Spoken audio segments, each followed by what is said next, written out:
Hello, welcome to my workshop, Practical Moments for Impractical Times. Parents practicing self-attentiveness while sheltering in place. My name is Arielle Vaughan, and I'm currently in graduate school for counseling psychology with a concentration in expressive art therapy. So, welcome to my first video recording for workshops for parents. I hope to continue this in the future as I myself am a parent of two, one 8-year-old boy and one 3-year-old girl. And I'm also due with my third child soon here in a couple months. So I'm excited to share some of the research and findings that I've been looking into to support parents during this time. It's a pretty challenging time, so I just want to recognize and honor that and appreciate you for taking the time to to watch this workshop video in hopes that it will help yourself primarily and bring goodness and improvements and strength to your family during this time. So in this workshop, I'm going to be focusing on encouraging you to focus in on yourself in moments in your household where there's low activity, because I know that most times it's very high energy and there's things going on and you're trying to manage a lot. So this video is designed to help you in a very practical ways. It's not like get out some materials like a coloring book or an exercise that requires certain materials. This is really designed for you to be able to access this at any time in the ways that work for you. And in my mind, this workshop would be done, this exercise, this practice that I'm going to share with you is can be done in the shower or when you lay down for bed or when you wake up in the morning. Whatever feels right for you, you can do parts of it or the whole thing from start to finish. There's 4 different sections, and I'll be asking you to join in with me for 2 parts that involve kind of a muscle tension and release practice, and then a meditation towards the end. So let's get started. So the first part of this series is acknowledgement. As a parent, when you step into that shower or you're lying in bed, acknowledgement of what you're going through, of the challenges that you're facing, the experiences that you're having as a parent. You may feel sadness, anger, you may feel overwhelmed, you might be fearful of what's happening in the world or in your own household. Feel like you might be losing control, you might be in some kind of physical or emotional pain. The first step is to acknowledge that and don't shy away from those feelings, because it's good to connect and to acknowledge those things in your lives for sure. The second part would be this thought of release, which can follow from the acknowledgement, because when you're thinking about all these things, you might feel physically tight, or your breath is suspended, or your brain is foggy. So it's important that we practice a release of those things to help us navigate our daily lives. So you'd want to release the tension in your body physically, mentally release, and emotionally release anything that's not serving you in that present moment, things that feel negative for you. So I'm going to walk you through a progressive muscle relaxation practice, which was shared by Elizabeth Scott. She's a wellness coach who specializes in stress management and quality of life. So The progressive muscle relaxation is a known practice for releasing tension in your body, which then helps you mentally and emotionally. So first, I invite you to join with me. You're going to start with the focus on your face. And I want you to begin by tensing all the muscles in your face and your scalp. So you could make a tight grimace, close your eyes, clench your teeth, move your ears up and down if you can do that. And hold a position for 8 counts as you inhale.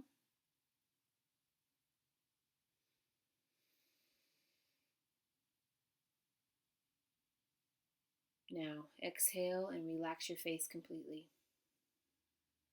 Let it go completely lax as though you were sleeping. And feel the tension seep from your facial muscles and enjoy that feeling. Take your time and relax completely.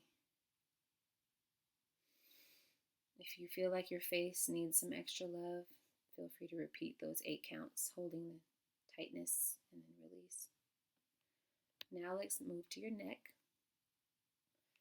Okay, completely tense your neck and shoulders.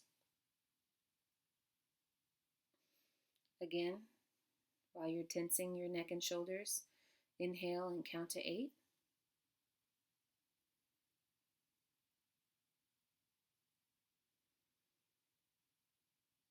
And release.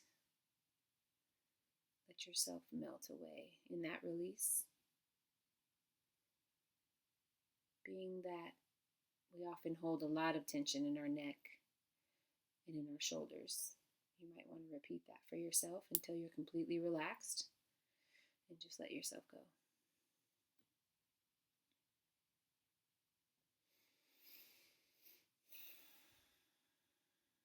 Enjoy it.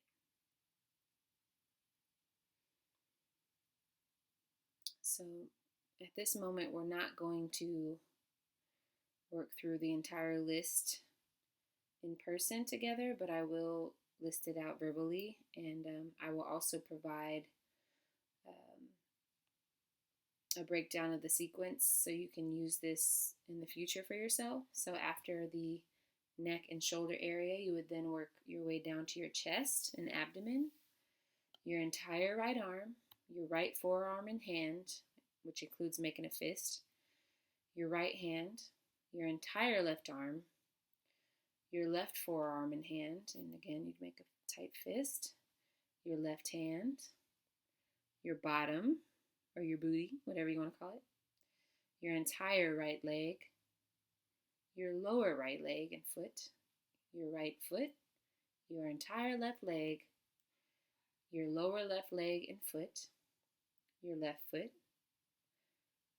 and then you can go back up to your face, your neck, shoulders, and arms, abdomen and chest, bottom, legs, and feet. So the final 4 that I listed were kind of the 4 main groups on your body that once you begin practicing with that exhaustive list of the right arm, forearm, solo hand, that kind of thing, once you've kind of gained a mastering of that, you can then abbreviate this practice to where you're simply going face, neck, shoulders, and arms, abdomen and chest, and then bottom, legs, and feet. And then an added bonus, if you're in the shower with this practice, would be to kind of turn the temperature down on your hot shower and go low and slow for as much as you can bear. A few minutes. Medical studies have shown that lowering the temperature of the water at the end of your shower can help reduce feelings of depression and anxiety and also increase feelings of happiness. So as a parent, you get that moment in the shower, considering everything that you've gone through that day or the previous few days, weeks, those are pretty good. Those are pretty good helpful things in the shower for sure to reduce the depression and anxiety and also boost those feelings of happiness. All right, so now we're going to move to our self-compassion section of this practice, which I gathered information from the Greater Good in Education website. Why self-compassion is important for you as a parent. So there were participants in an 8-week mindful self-compassion program who reported feeling greater self-compassion, mindfulness, and life satisfaction at the end of the program when compared to a control group. So this meditation we're going to do was part of this mindful self-compassion program. Studies indicate that self-compassion practices are a form of self-care that may reduce burnout in adults who work in service-oriented professions like teaching. But in this case, this is pretty relatable for parenthood, I would say, because it's a pretty service-oriented profession, especially if you have kids who are on the younger end. Also, when we face challenges, sometimes we beat ourselves up about the outcome. I know as a mom, there are days where I think about my choices or my behaviors and actions that I took with my kids, and sometimes I get sad and I feel shameful or regretful, and I might cry before bed. But when that happens, when we beat ourselves up, we might feel more stressed or isolated or just really feeling down on ourselves. So self-compassion helps. It's a healthier response. If we treat ourselves with kindness and understanding, and this self-compassion meditation is designed to do that. Let's see. Okay.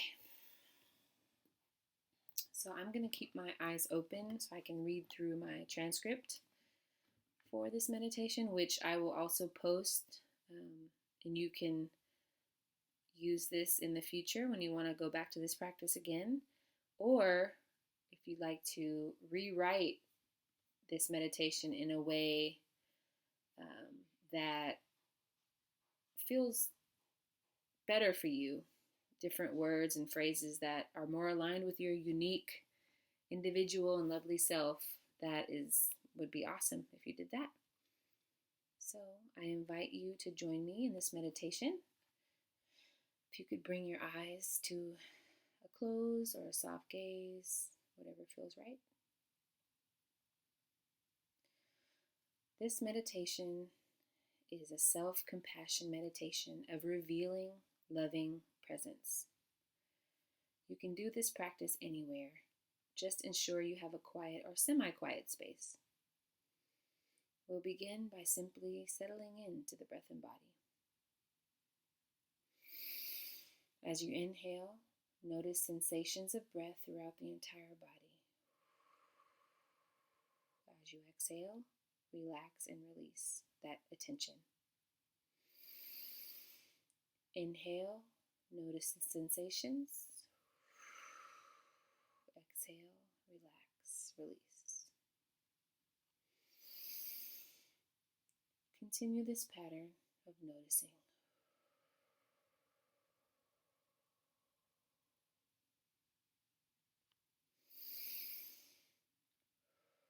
When the mind slips away, maybe caught up in an idea, memory, image, it's okay. Just relax. Release whatever has captured your attention and return just for a bit longer to settling into the breath and your body. Notice in the inhale, relax and release through exhale.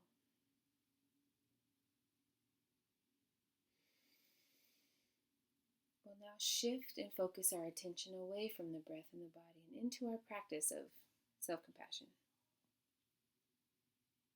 In this practice, we're going to focus on the subtlety of compassion for ourselves. It's already there. We begin this by simply noticing right now and right here. Is there a sense of care and kindness and compassion for yourself? Perhaps the fact that you're taking a shower or having a quiet moment to yourself represents that care, kindness, and compassion. The very basic human condition is one in which we are seeking to be okay. I'll say that again. The very basic human condition is one in which we are seeking to be okay. Noticing this basic human desire to care for ourselves. See if you can feel that as a presence. It could be experienced simply through a breath. Inhale, caring presence. Exhale, caring presence. This might be hard at first, but reflect on the simple ways that you take care of yourself each day. Cooking, stretching, bathing and resting, putting on lotion, combing your hair, putting on clothes, making your bed. Think of the simple ways that you try to avoid difficulty and discomfort in your life. For example, shifting or moving your body if you're uncomfortable, or opening a window if you're hot, making a snack when you're hungry. These are all simple ways that we are kind to ourselves and show us that we're caring about our well-being. Inhale, acknowledging the loving presence that's there, and exhale, extending a wish of compassion to ourselves.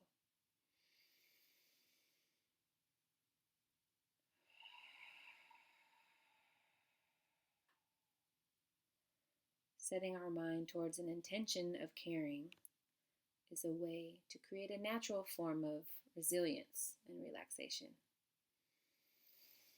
So keep steadying the mind here. Extending a caring, loving presence for ourselves.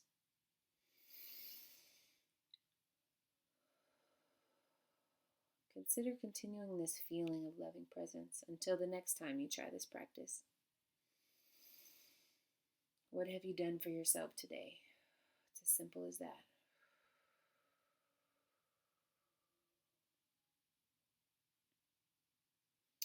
All right, now we will move into our final section, which is called gratitude. I'll be sharing some information from Robert Emmons. Dr. Robert Emmons is the world's leading scientific expert on gratitude. So I'll be sharing how and why we acknowledge gratitude in our life. So first, we acknowledge the presence of goodness in our lives. We affirm that there are good things in the world, gifts and benefits we've received. Take a moment to think about what are some of the gifts and benefits we've received. Maybe it's your beautiful singing voice, or your stylish wardrobe, or the way that you naturally know and love how to take care of the plants in your garden. Second, we recognize the sources of this goodness and that they're outside of ourselves. We acknowledge that other people, or even higher powers, maybe God, show us and help us achieve the goodness in our lives. Maybe take a moment to think about who or what that is for you in your life. Maybe it's your grandma, or your neighbor, or the little snail that teaches you to take life a little bit slower. So what does gratitude do for us? Why is this something to think about? Gratitude allows us to celebrate the present, which is a reflection of what we talked about during the self-compassion meditation, just being in the moment. Gratitude helps block toxic negative emotions like resentment or regret. Sometimes, like I mentioned before, as a parent, you resent the way that you raised your voice when you spoke to your daughter, or you regret the way that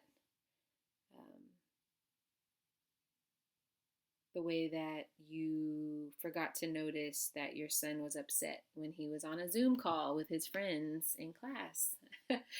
Anything can be negative emotions in your daily life right now. Gratitude also, grateful people are more stress resistant. So it just helps block stressors. It's a little bit easier to do that when you practice gratitude. And grateful people have a higher sense of self-worth. So as you're in the trenches each day with the kids at home, expressing gratitude and practicing the awareness of gratitude in your life will help bolster your sense of self-confidence and self-worth and help you get through the hard times. Thank you so much for joining me in this workshop. I will definitely share all information regarding my resources if you'd like to learn more about any of the practices or any of the info I shared with you today. Thank you so much for joining.